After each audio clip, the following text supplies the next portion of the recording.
Mientras hacía la investigación para la preproducción de los capítulos anteriores, Google me bendijo con su vigilancia de búsqueda y me recomendó artículos en relación a lo que había buscado semanas atrás.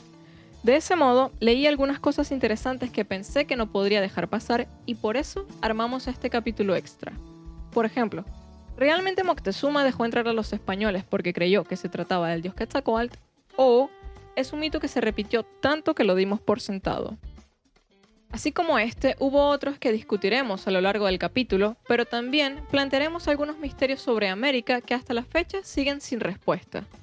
Por otro lado, entrevistaré a algunas personas no tan aficionadas a la historia para hacernos una idea del conocimiento colectivo de nuestro pasado.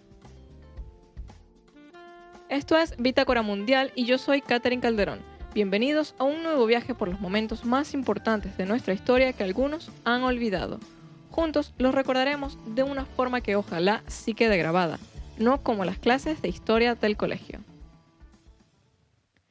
Existe una serie española muy entretenida que se llama El Ministerio del Tiempo. Ya sé que algunos opinarán que podría carecer de buenos efectos especiales o, de repente, veracidad en los relatos. Pero me parece que fue ahí la primera vez que vi la teoría de que quizás Colón tenía conocimiento del cuestionado mapa de Finlandia y que por eso insistió tanto en zarpar a estas tierras y no por el deseo de establecer rutas comerciales con Asia. Ahora que lo pienso, de repente no haya sido el mapa de Finlandia del que hablaban en la serie, sino el mapa de Henricus Martellus, un alemán que se desempeñó como cartógrafo en la ciudad de Florencia. El mapa aparentemente tiene una datación que lo ubica en el año 1491, es decir, un año antes de la expedición española. Es curioso e importante por el hecho de que posee bastante precisión en las descripciones de lagos y ríos africanos. Se cree que Martellus usó los manuscritos de Marco Polo para hacer su versión. Este documento describe las costas de Japón, donde se suponía que llegaría la primera expedición de Colón. Esta última versión es la aceptada por los historiadores. Colón usó el mapa de Henricus Martellus y no los mapas comerciales de la época, ni mucho menos el de Finlandia. Una idea sí tenía clara, y es que la Tierra era redonda. Y esto, a pesar de lo que podríamos creer, no era una idea tan descabellada para la corona española. Quienes, de hecho, encontraron un problema fue en los cálculos de Colón respecto a la circunferencia y los kilómetros que le tomaría para alcanzar Japón. La tripulación de las 3 carabelas estaba bastante molesta una vez pasadas las 700 leguas, que es aproximadamente la distancia entre Lima y Santiago de Chile, trecho que había calculado su líder para alcanzar tierra. Sin embargo, lo lograron casi como una especie de milagro antes de que hubiese una revuelta seria. Ahora, vayamos directo a las preguntas. ¿A dónde crees que llegaron los españoles la madrugada del 12 de octubre de 1492? Yo asumo que es Venezuela, no porque sea venezolana, sino porque es como una línea bastante recta, como que no me imagino que lleguen a Argentina. Así que yo diría Venezuela. 12 de octubre, es que pienso en el 12 de octubre y solo pienso el día de la etnia, ¿sabes? De las razas. Pero es acá, pues, Venezuela, Colombia. Según lo que recuerdo, creo que fue como las costas de México, como la Riviera, algo así. Los españoles llegaron a la isla Guanajaní, perteneciente en la actualidad a las Bahamas. Allí vivían los taínos, quienes le habían puesto este nombre a sus tierras, sin embargo el conquistador decidió llamarla San Salvador. Según su diario de a bordo, consideró esclavizarlos a pesar de la buena relación que tenían ambas culturas en el intercambio de productos. Estuvieron unos días por estas islas hasta que el 28 del mismo mes encontraron Cuba, luego la Española y luego Cabo Haitien. Finalmente, el 16 de enero, a 3 meses de su llegada, Colón ordenó el regreso de este primer viaje. Por supuesto, aún quedaba mucho terreno por explorar, por lo que hubo otras expediciones, pero esta vez no solo de parte de España, sino también de Portugal y en menor medida de Inglaterra, Francia, Holanda, Rusia, Dinamarca, Noruega, Suecia y otras potencias europeas. ¿Por qué este continente se llama América? Bueno, creo que es por Américo Vespucio, ¿no? Que fue un explorador. ¿Por Américo? ¿Américo Vespucio? También para Américo Vespucio. En 1507, a 15 años de la primera llegada de Colón, el continente pasó a llamarse América aparentemente por Américo Vespucio. ¿Quién? Hasta aquí lo sabemos la mayoría, pero veamos. Este dato puede ser un poco confuso, así que trataré de resumirlo. Américo Vespucio fue un comerciante y explorador nacido en Florencia, Italia.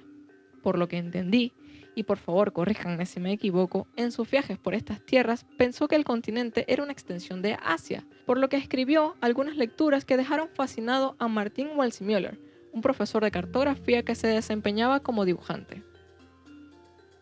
Martín decidió hacer un mapa donde nombró a esta nueva extensión de terreno América en honor a Américo Vespucio. El arte en cuestión se imprimió más de 1000 veces, por lo que estuvo en circulación el tiempo suficiente como para que se adoptara el término. Curiosamente, Vespucio y Cristóbal Colón murieron sin enterarse de que se trataba de un nuevo continente, y Américo sin la más mínima noción de que llevaría su nombre. ¿Por qué Brasil fue conquistada por los portugueses y no por los españoles? No lo sé, la verdad. Es muy interesante también. Probablemente los portugueses llegaron a todos lados, pero los españoles les ganaron y no les interesó esa parte o algo. Igual hubo colonias holandesas, era como que con la conquista de América, creo que Europa lo vio como una competencia a ver quién tenía más territorio. Unos años atrás, España había decidido quitarle el monopolio de los viajes a Colón, por lo que enviaron a diversos navegantes y exploradores a distintos puntos.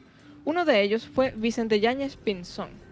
No fue pariente de Beatriz Pinzón Solano, pero se le atribuye ser el primer europeo en llegar a Brasil. Con la experiencia obtenida en el primer viaje junto a Cristóbal, donde fue capitán de la carabela La Niña, Vicente Yáñez Pinzón no se quedaría mucho tiempo en un mismo lugar, sino, por el contrario, continuó su aventura por las costas del Caribe. De modo que a quien se le atribuye la conquista del territorio brasileño es al portugués Pedro Álvares Cabral. Bajo el Tratado de Tordesillas, El Tratado de Tordesillas es básicamente un documento establecido entre España y Portugal donde se repartían tierras que no eran suyas. el territorio que conocemos como Brasil lo obtuvo Portugal expulsando de ese modo a los franceses que rodeaban la región.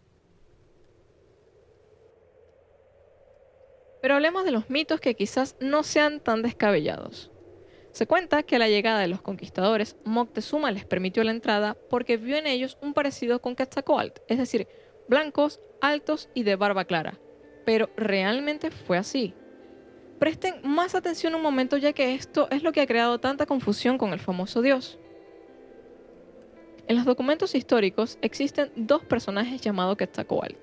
El primero era uno de los 4 dioses principales de la cultura mexica. Cada uno representaba una dirección y tenían colores asignados. Quetzalcóatl era el oeste y poseía el color blanco, por lo que algunas personas asumieron que era de piel blanca, pero los otros 3 dioses también poseían colores y no se les atribuyeron a sus orígenes. El segundo personaje de la historia llamado así fue un rey benevolente que gobernó la ciudad de Tula de la cultura tolteca. Su nombre era Seacatl Topiltzin. Su mandato estuvo inspirado por los valores del dios Quetzalcóatl. Prohibió sacrificios humanos, potenció diversos oficios y, en resumen, fue una época de abundancia para el pueblo, por lo que los habitantes pensaron que era la representación del dios en la tierra. La leyenda cuenta que era tan amado por todos que su hermano Tezcatlipoca se enojó mucho y, cargado de envidia, lo engañó con tentaciones, mujeres y bebidas que hicieron que Topiltzin se avergonzara profundamente de sus actos, tanto que se autoexilió convirtiéndose en la estrella Hueyixtlatli y prometió volver. Nosotros la conocemos hoy en día como el planeta Venus. Aquí es donde la mayoría piensa que su regreso coincidió con la llegada de Hernán Cortés y que fue por esto que los mexicas les permitieron la entrada. Sin embargo, Cortés no llegó de sorpresa. Ellos estuvieron varios días caminando por las tierras de Mesoamérica, de modo que cuando se presentaron ante Moctezuma, ya éste sabía que se trataba de hombres comunes con una sed insaciable de riquezas. Así que el mito de que Moctezuma los dejó entrar porque les parecieron mini dioses aparentemente no es tan cierto. Con el conocimiento de que los vikingos habían estado en América antes de los españoles, el historiador Manuel Orozco Iberra, por allá por el siglo XIX, formuló la teoría de que el rey Topilsin era en realidad un misionero islandés que había naufragado en estas costas. Pero hasta donde sé, no se han encontrado asentamientos de ellos en estas tierras, sino más al norte del continente. ¿Has escuchado hablar de los olmecas? No. No, yo tampoco. No, tampoco. Mientras en Mesoamérica los sumerios fundaban la ciudad de Ur, en América se conformaba la civilización olmeca cerca del año 3000 a.C. Aunque me impresiona ver que en algunas páginas la ubican en el año 1500 a.C. con tantísima diferencia. Como les define el canal de YouTube llamado Curiosamente, son tan antiguos que cuando los españoles llegaron no quedaba absolutamente nada de su cultura, su gente o su idioma.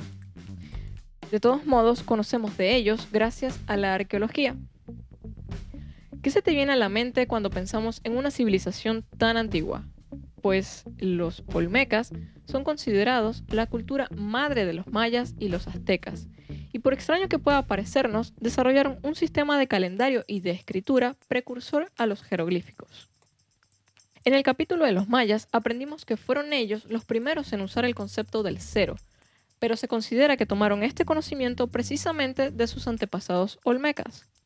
También fueron los primeros en construir edificios ceremoniales e incluso inventaron la vulcanización al mezclar el látex de los árboles de hule con la savia de la planta niena para crear una especie de pelota con la que jugaban. Hay una infinidad de características que hacen a esta civilización tan interesante, pero la que más nos ha perforado la cabeza es su técnica de tallado sobre piedra. En algún momento de sus vidas habrán visto o escuchado hablar de las cabezas gigantes de Centroamérica. Esto es representativo de este pueblo y por lo que se han formulado cantidades de teorías fascinantes, pero justamente sin nada que las confirme. Las cabezas gigantes olmecas tienen una altura de casi 3 metros y fueron talladas en basalto, llegando a pesar entre 25 y 50 toneladas. Y aquí viene lo extraño. El basalto es una roca volcánica que no se consigue cerca de los lugares donde han sido encontradas estas cabezas colosales. Entonces, ¿cómo lo hicieron? ¿Cómo las movieron hasta el lugar donde fueron descubiertas? Yo pensaría que como son semirredondas, las rodarían hasta donde están ahora, pero por el peso y la geografía parece no ser viable. Hasta los momentos se desconoce a quiénes representan estas esculturas. Algunos afirman que se trata de jugadores importantes del deporte que practicaban, pero lo más seguro es que sean más bien los gobernantes de los pueblos. Este misterio nos recuerda a las estatuas de piedras gigantes de la isla Rapa Nui, también conocida como Isla de Pascua. ¿Sabes cuáles son los Moai? No. Son estas cabezas de piedras gigantescas que están en la isla de Pascua, en Chile. Según son cabezas, o sea, como que lo que se ve es la cabeza, pero debajo de la tierra igual tienen como una parte de cuerpo. Estas estructuras poseen la característica de medir hasta 10 metros de alto. Hay una incluso que mide 21 metros. Hubo más de 900 de ellas regadas en toda la isla, y a diferencia de las cabezas olmecas, los Moai son de cuerpo completo, aunque muchos de ellos todavía siguen enterrados hasta el cuello. Como lo explica Rubén Villalobos en su cuenta de YouTube en el 2019, un artículo publicado de The Journal of Archaeological Science, Joan Van Tilburg y Sarah Sherwood, investigadoras desde hace 30 años del lugar, llegaron a la conclusión de que los Moai están enterrados por la creencia de que ayudaban a convertir las tierras en suelos fértiles. Y no estaban del todo errados, porque de hecho sí ayudaban. Estas estructuras fueron talladas con la piedra extraída de un volcán de la isla, que al hacer el proceso de tallado provocaban que los pedazos que se desprendían de la roca mejoraran las condiciones del suelo. Tanto fue así que los alrededores del volcán se convirtieron en los mejores espacios para cultivar. Se cree que representan a los antiguos jefes, pero la forma de traslado es la que sigue siendo un misterio hasta los momentos. Por supuesto, hay varias teorías, pero ninguna prueba de cómo los antiguos pobladores lograron mover piedras de hasta 100 toneladas. Como podemos ver, América está llena de misterios y detalles formidables a los que basta prestarle un poquito de atención para enamorarnos. Como ya sabemos, ninguna verdad es absoluta. Las creencias y los hechos que damos por sentado hoy en día serán refutados mañana. Si algunos de nuestros escuchas tiene información que pueda aportar a esta investigación, nos puede dejar su comentario en nuestra cuenta de Instagram Bitácora Mundial y que sepa desde ya que le agradecemos profundamente su aporte.